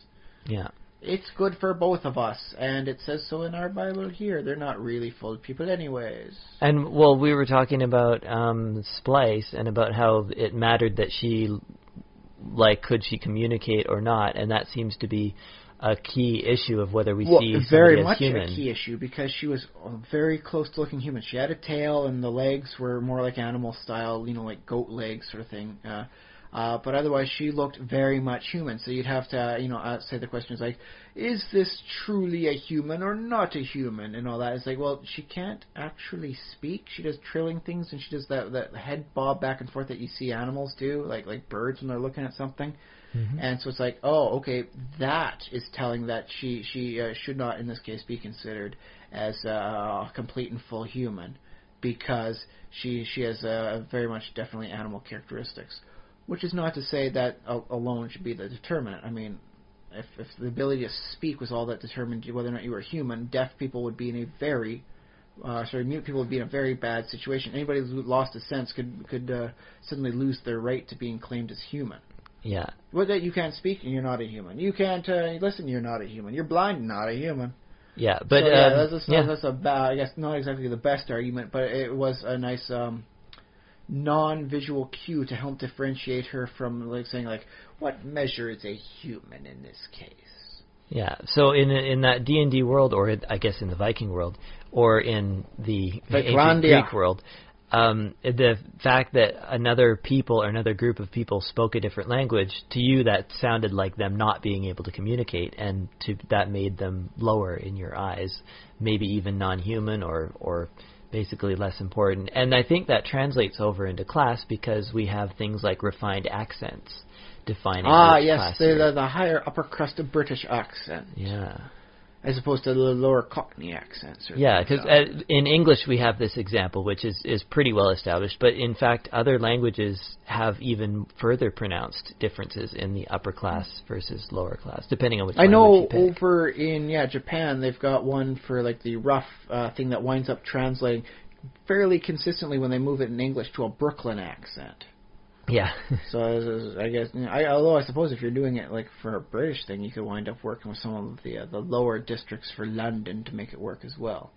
But it seems to always wind up going with Brooklyn because it conveys the same sense of toughness and urban street style. Yeah. So very much how you say the world can change how people perceive you.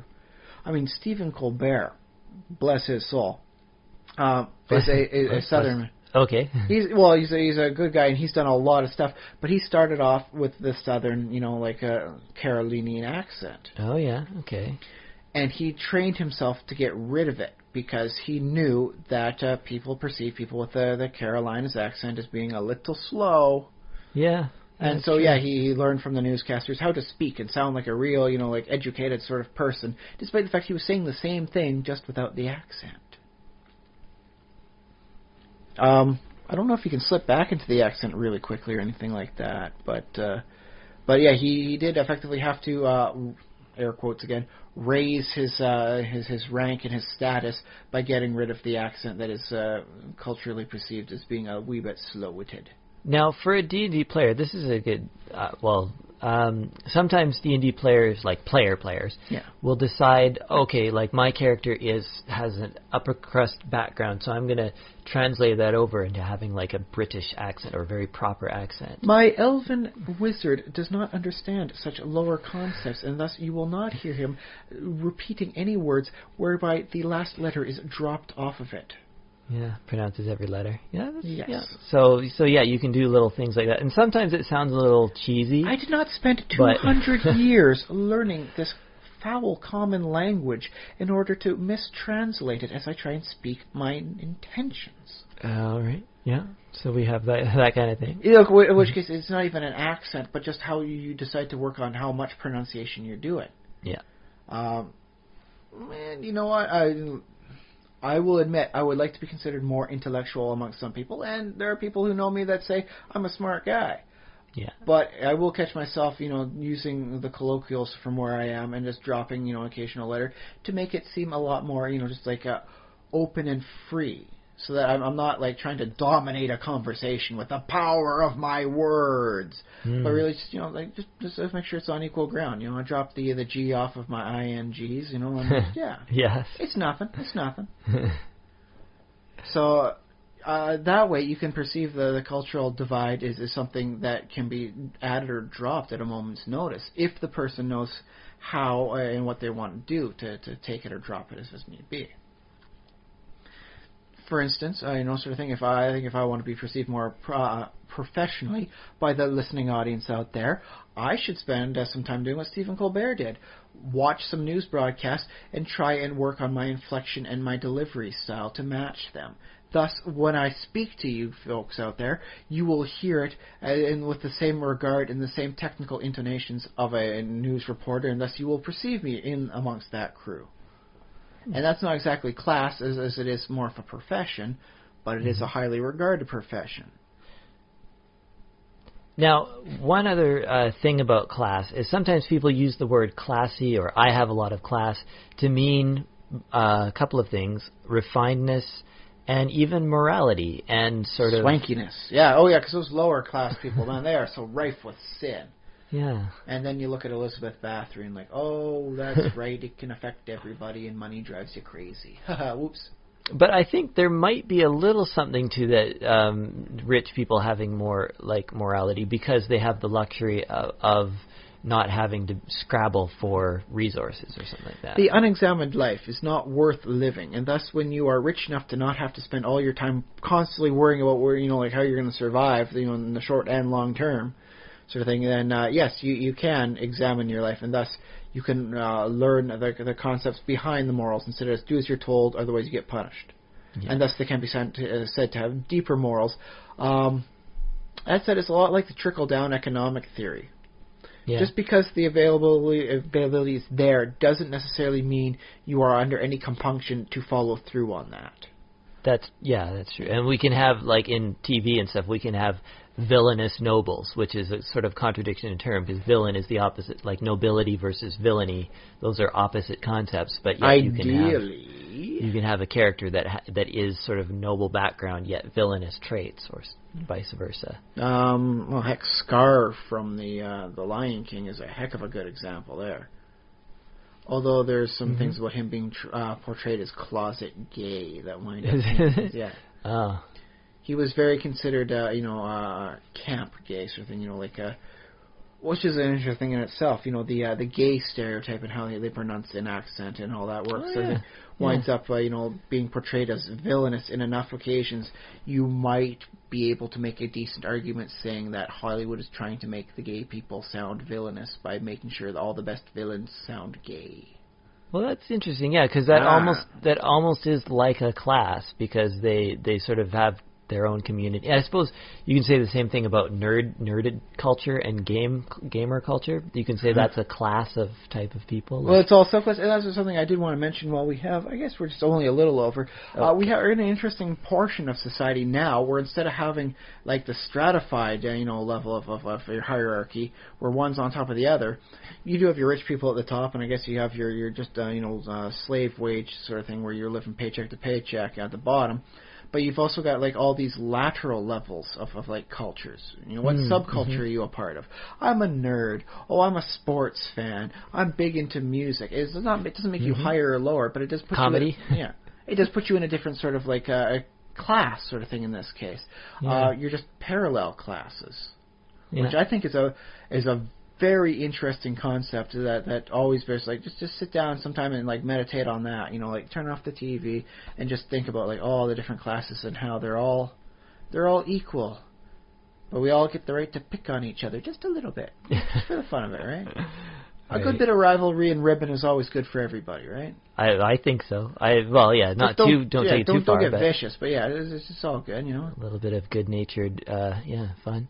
So, sports fan, right? Which bandwagon are you jumping on this season, eh? Well, and sports divides people according to which sport and which city or which country even. Hey, I'm able to get out of that sort of thing.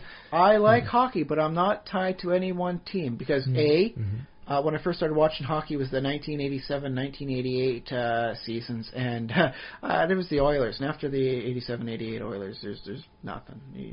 There's no other team. Were you like 6 years old? I was 7 and 8 then. 7 and 8. That's when I was getting into the hockey, really starting to watch this. It was like Gretzky, Messier, and everyone. I was like, oh, well, now I'm ruined. You guys ruined it for me. There will never be anything like that, so I guess it doesn't matter who I'm watching. And so I became one as a fan of watching the sport. Any two teams can play, so long as they're both playing honestly and fairly and giving their all, I will enjoy the heck out of that one. I am a sportist on that one. I'm not for the team. I'm just for the good of the sport as a whole. Don Cherry must hate me. Ooh. This might be a whole other topic, but are sports sometimes are thought of sometimes as an upper class, sometimes as a lower class because the people that like them are seen as ruffians, but the people who are playing it make millions of dollars. Yeah, and there's this tradition, like I guess from England with the private schools, like of these students at these universities and stuff being the elite players and stuff. So they get the ringers in, and that's why you've got. America tries to distance itself from its British forefathers because independence and all that, but they really did keep a lot of similar traditions. Like stuff like oh boy, like these two teams, from these two, educational facilities have a sporting rivalry, and then America takes it first like we're gonna hire people to be our students in air quotes, but really what they're gonna wind up doing is just playing sports to make sure we have a winning team. Yeah. And so they take it and they just escalate it up to a higher degree to a point where the entire educational facility is just some sort of appendix to the whole sports, like hockey, whatever, thing you want to. It usually winds up being gridiron football for Americans. Right. There, so, but it's just all like that, and it's like, whoa, man, that's weird. Yeah, and I guess we have this mythology also in kind of North America, but I think you see it in other countries, in Canada. And I recently watched an Indian cricket film about you have a lower class character who goes to a school or a team or something, or sort of gets a big break. Yeah. Rocky, I think, is a little bit like this, although that's different. But yeah, you get, because sports lets you transition, lets you sort of win on your own, physical body, your own merits, whether or not you're lower class or upper class. It is a meritocracy. Yeah, it's this story of this struggle of that lower person, actually gaining, social mobility up into an upper class by being good at sports, or by working really hard. I did see a Jamaican documentary about being able to rise up and become the elite, the person who's advertising the cereal on TV because he can run fast enough. Yeah. The only place on earth where you can outrun poverty. Yeah, and I don't know how possible I think it happens once in a million or 1 in a million. Every couple of years, every 4 years or so, when the Olympics goes through and you're the fastest and you get your gold medal there and all that, so yay! Yeah. Now I get to sell cereal. Woohoo! I'm rich. Yeah, so I think it kind of sometimes. Although that said, they don't separate themselves that much from the people they came from, so they don't stratify their society that way, because they are very big on making sure that they go back and this is a school I grew up in. Let's make sure it's not collapsing around us anymore. Well, and yeah, so it depends on the person. And this is almost an expected thing. Yeah. So you do have that societal pressure to give back. Just because you made it famous doesn't mean you get to abandon all the folks you grew up with. You come back and you help out your community a little bit. It's not all about you. Hopefully, yeah. And that is a fairly consistent thing. Even if you're only just doing it for the token stuff, I got it, otherwise they're not going to accept me. They're going to say I'm a jerk, and then there goes my sponsorship with the Wheaties or whatever they're selling. So yeah, in which case it is nice to see that you get that positive reinforcement by making sure they don't go too far above. They always maintain their roots. They grow like a tree across the levels. All right. Well, maybe we should wrap it up. I believe we should. That said, we could with enough little bit of research, we could probably turn this into a 6-episode thing. There's a lot to be talked about for class, man. Yeah, I guess. Well, if our listeners have more to add to it, if you have thoughts on class in games, we mainly covered D&D, but there's so many more. There's movies and there's other stuff to cover. Well, so that's why I said we could stretch it out to 6. We could do one just for non-D&D games, one for the various movies and stuff like that. So yeah. But novels, oh my god, there's so many stuff. But yeah, okay. Send us your thoughts at thesimulationist@gmail.com is our Gmail address. Or you can post your thoughts in a little comment on our Facebook page, facebook.com/thesimulation. We do try and check that out daily, so we should be able to get back to you really quickly on that one. And other fans, or other simulates. I can't remember if we named our fans, but I don't think it's considered classy to name your own fans. They have to name themselves. They name themselves. Oh yeah, I think I said until further notice, simulate. Yeah, you'll be able to see the other posts of other people who, if they happen to have thoughts on class in RPGs or any other topic you feel like vaguely tangential, almost anything is related. If you thought to the campaign we mentioned was a pretty good one, bring that up and we'll flesh it out some more. if you thought, like, hey, you guys should have gone off on this tangent, why did you completely skip that? Let us know, man. I'd like to know if we skipped a tangent. If we missed one. The Facebook page is a good place to comment. You can also comment at our YouTube channel. It's basically just these episodes on YouTube so that they're sort of available forever in case anything happens to the it's an easy format to find sort of thing, and almost every mobile device allows that. So instead of having to download, you can just effectively stream it from the site. Yeah, so youtube.com/The Simulationist. You can also tweet at me at SpaceBoot1 is my Twitter handle. I have no Twitter handle. And Ryan doesn't have a Twitter handle. I lurk. But he lurks on Twitter. You can find us on Reddit. Well, we have an official subreddit, but it hasn't seen a lot of activity. It's got dust. Probably don't need to go there, but it's another social media site that we occasionally post on. And what else? Oh, yeah, if you find us on iTunes or Stitcher or another podcatcher of some note, we'd love to hear an official review. You can type up one of those, give us 5 stars. Make it an official review. Just many stars. You don't have to be an official to do this. We're not that classist. Yeah. It doesn't have to be your profession. It can be a hobby. Yeah, rate the podcast. That would help us out a lot. And the thing that would help us out the most of all of any of these other things is just letting your friends know about sending us a winning lottery ticket. And we would be. I mean, I know it's hard to tell your friends about something that you think is a little bit nerdy and a little bit. If you find one of our iterations that really hits home to something you were talking with someone else or something you were arguing with the DM about, don't be afraid to link it off, sort of thing. Like say, I think these guys had a good point to bring up, and they said it at least as eloquently as I could have. So instead of me blathering at you, here's two guys blathering at you instead. Yeah, and I think you can make friends via that. I mean, hopefully that's what one of our goals is, to bring people together as a community, and so you can make friends with other people talking about whatever it is that we happen to talk about on the show, and tell us all about it in an email or a Facebook comment or a Twitter tweet. A tweet. I think, yeah. Most all Twitter lines are considered tweets. You don't have to Twitter tweet it. That's all the social media, I think. I covered them all. Final thoughts? Final thoughts on class in RPGs. Well, I just think it adds a really interesting dimension that sometimes you kind of overlook because you already have your player character class. Sometimes the adventure's just 4 murder hobos in a dungeon, dude. Yeah, well, that's true. But if you have an extra minute or something, if you're thinking about your character and you need another dimension to add to them, just think about what's their social class. Because sometimes, in terms of an actual person's identity, that's very key and core and key to their how they think of themselves in the world. But sometimes you kind of, as a player, you overlook that in your character. You're like, whatever. I don't know. Just throw on a background about. His name is Bob the fighter. He fights. His name is Bob. The end. Yeah, but Bob himself thinks that's very important to him about what his social status is. So yeah. So that's my. I think my final thought is it goes back to what I've said before. If you're going to use it, make it your own. If you're going to have the class stuff, do not feel like you need to be beholden to historical accuracies.